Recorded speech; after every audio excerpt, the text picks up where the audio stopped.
Sneha steel and furniture centre Salgare. आमच्याकडे steel भांडी, संसार उपयोगी साहित्य, sofa set, furniture, cooler, dining table, आटा चक्की व इतर साहित्यांचे एकमेव ठिकाण एक, व्हरायटी अनेक। आता शुभ मुहूर्ताची सुरुवात सलगरेतील स्नेहा स्टील मधील खरेदीनेच। वाजवी दर, सजवा फर्निचरने तुमचे घर। सर्व साहित्यावर बजाज फायनान्सची खास सोय उपलब्ध। स्टील भांड्यांना 5 वर्षे गॅरंटी, तर फर्निचर साहित्यास किडवाळीपासून लाईफ टाइम वॉरंटी। खात्रीशीर खरेदीसाठी मिरज पूर्व भागातील एकमेव ठिकाण Sneha steel and furniture centre Salgare. आमचा पत्ता रवींद्र वस्त्रनिकेतन शेजारी सलगरे। संपर्क 90 96 25 91 38।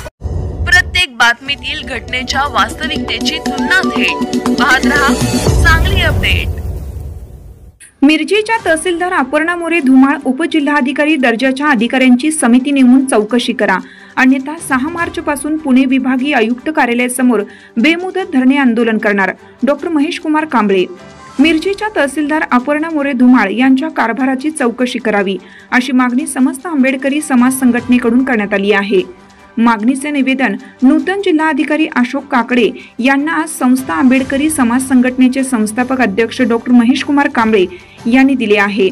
तहसीलदार अपर्णा मोरे धुमाळ यांनी मिरज तहसीलदार म्हणून कारभार करताना बिनशेती आदेश पारित करणे, रिग्रँट प्रकरणे मंजुरी करणे, गौण खनिज उत्खनन अशा अनेक बाबतीत चुकीचा कारभार केल्याचा आरोप करत संघटनेचे संस्थापक अध्यक्ष डॉक्टर महेश कुमार कांबळे यांच्या नेतृत्वाखाली जिल्हा अधिकाऱ्यांना निवेदन देण्यात आलं।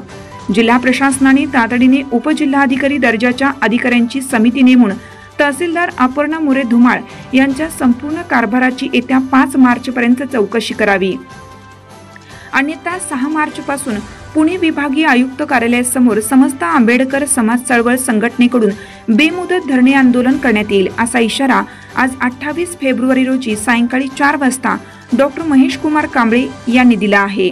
सांगलीचे जिल्हाधिकारी श्री काकडे साहेबांना आज आम्ही समस्त आंबेडकरी समाजाच्या वतीने निवेदन दिलेलं आहे।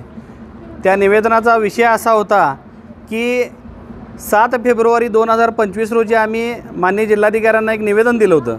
त्या निवेदनामध्ये आपण मागणी केलेली होती की मिरजेच्या तहसीलदार अपर्णा मोरे धुमाळ यांनी जेव्हापासून मिरजेच्या तहसीलदार पदाचा कार्यभार घेतलेला आहे तेव्हापासून ते आज अखेर त्यांनी जे बिनशेती आदेश काढलेले आहेत त्या सर्व आदेशांची चौकशी व्हावी, तसेच 155 खाली जी प्रकरणं मंजूर केलेत त्याची चौकशी व्हावी, तसेच रिग्रँटची प्रकरणं असतील, 32G 32M ची प्रकरणं असतील किंवा अजून इतर जे काही गौण खनिजाचा विषय असेल, जो मिरज तालुक्यामध्ये मुरमाचं उत्खनन इतक्या भयानक मोठ्या प्रमाणात झालेलं आहे।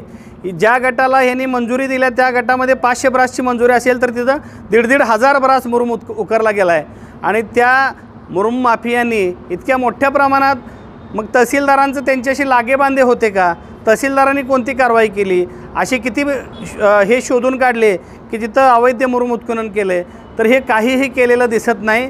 तहसीलदारांना फक्त बिनशेती आदेश पारित करण्याचाच वेळ होता, तेवढंच काम त्यांनी केलेलं आहे। म्हणून माननीय जिल्हाधिकाऱ्यांना आपण 7 तारखेला फेब्रुवारीच्या निवेदन दिलं होतं आणि त्यामध्ये ही सुद्धा मागणी केली होती की कोल्हापूर जिल्ह्यामध्ये मिरज तालुक्याच्या नदीलगत जी काही पलीकडची कोल्हापूर जिल्ह्यातली गावं आहेत तिथून बोटमधून सदृश्य परिस्थितीला म्हणून वाळू काढण्याचं काम सुरू आहे, पण तिथून कोल्हापूर जिल्ह्याच्या वाळू काढणारे सांगली जिल्ह्याच्या मिरज तालुक्याच्या तहसील हद्दीतून वाळू उपसा करतायत।